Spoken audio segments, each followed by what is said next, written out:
मीराबाई भक्ति काल की एक ऐसी संत हैं जिनका सब कुछ कृष्ण के लिए समर्पित था। यहाँ तक कि कृष्ण को ही वह अपना पति मान चुकी थी।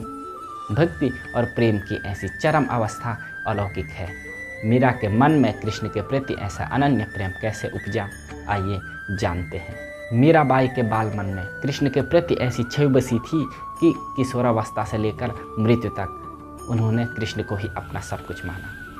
मीरा के बचपन में एक ऐसी घटना घटी थी जिस कारण कृष्ण के प्रति उनका प्रेम अपनी चरम अवस्था तक पहुंचा। एक दिन उनके पड़ोस में किसी बड़े आदमी की बारात जा रही थी। सभी लोग छत पर खड़े होकर बारात देख रहे थे। मीरा भी बारात देखने लगी। बारात देखते देखते मीरा ने अचानक अपनी माँ से पूछा कि माँ, मेरा दूल्हा कौन होगा। बाल मन में उमड़ रहे इस प्रश्न के उत्तर को देते हुए माँ ने कृष्ण की मूर्ति की तरफ इशारा करते हुए मीरा से कहा कि यही है तुम्हारा दूल्हा। यह बात मीरा के मन में गांठ की तरह बंध गई और वह कृष्ण की भक्ति में रम गई। जब मीरा बड़ी हुई तो उनका विवाह महाराणा सांगा के पुत्र भोजराज से कर दिया गया, जो आगे चलकर महाराणा कुंभा कहलाए। कृष्ण को अपना पति मान चुकी मीरा ने पहले तो विवाह के लिए मना कर दिया, लेकिन जोर और दबाव के कारण विवश होकर उन्हें यह विवाह करना पड़ा। विदाई के दौरान वह उस मूर्ति को अपने साथ लेकर गई जिस मूर्ति को उनकी मां ने उनका दूल्हा बताया था। ससुराल जाने के बाद घरेलू कामकाज निपटाने के बाद मीरा रोज कृष्ण के मंदिर जाती, पूजा अर्चना करती, नृत्य करती, भजन गाती और मूर्ति से कई सारी बातें किया करती। दिनों दिन उनका प्रेम कृष्ण के प्रति और बढ़ता चला जा रहा था। एक रात जब मीरा मूर्ति के समक्ष परम आनंद की अवस्था में बैठी मूर्ति से बातें कर रही थी और जोर जोर से गा रही थी, तभी अचानक भोजराज मीरा पर चिल्लाया और उससे कहा कि कौन है वह तुम्हारा प्रेमी जिससे तुम बातें कर रही हो, उसे अभी मेरे सामने लाओ। मीरा ने कहा, वह तो मेरे सामने बैठे हुए हैं, मेरे नैन चोर, मेरे चित्त चोर, मेरे स्वामी, इन्होंने ही मेरा दिल चुराया है।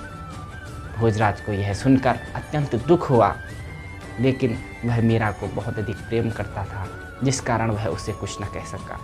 उसने हमेशा एक अच्छे पति की भूमिका निभाई, लेकिन दुर्भाग्यवश विवाह के मात्र 7 वर्ष पश्चात ही उनकी मृत्यु हो गई।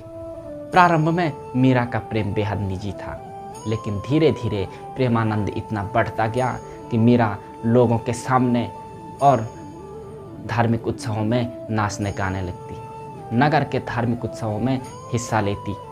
मीरा का देवर विक्रमादित्य आगे चलकर चित्तौड़गढ़ का राजा बना।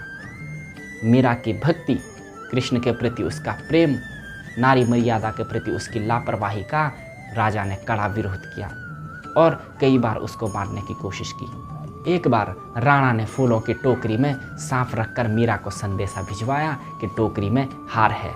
मीरा ने टोकरी खोली तो सुंदर फूलों के हार के साथ कृष्ण जी की मूर्ति निकली। राणा का तैयार किया गया कांटों का बिस्तर मीरा के लिए फूलों का सेज बन जाता। राणा कभी उसे जहर का प्याला देता, कभी कांटों का बिस्तर सजाता, कभी उसे सांप से कटवाने की कोशिश करता, लेकिन कृष्ण प्रेम में रमी मीरा का वह बाल भी बांका न कर सका। यातनाएं जब बर्दाश्त से बाहर होने लगी तो मीरा के चचेरे भाई जयमल ने उसे वापस मेड़ता बुला लिया।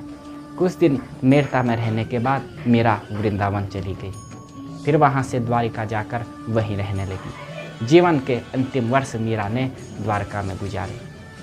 एक दिन क्या हुआ कि मीरा दर्शकों की पूरी भीड़ के सामने द्वारकाधीश की मूर्ति में समा गई और इस धरती पर छोड़ गई ईश्वर और भक्त के प्रेम की एक अमिट छाप। जब जब प्रेम का जिक्र आएगा तब तब देव स्वरूपा मीरा का नाम जरूर स्मरण किया जाएगा। ईश्वर ने इस सृष्टि को रचा है, यह सृष्टि जैसी है इस पर वैसा ही भरोसा कर यदि आपने प्रेम के साथ यहाँ रहना सीख लिया तो यही भक्ति है। भक्ति कोई मत या मान्यता नहीं है, बल्कि इस अस्तित्व में होने का एक खूबसूरत तरीका है। बहुत बहुत धन्यवाद।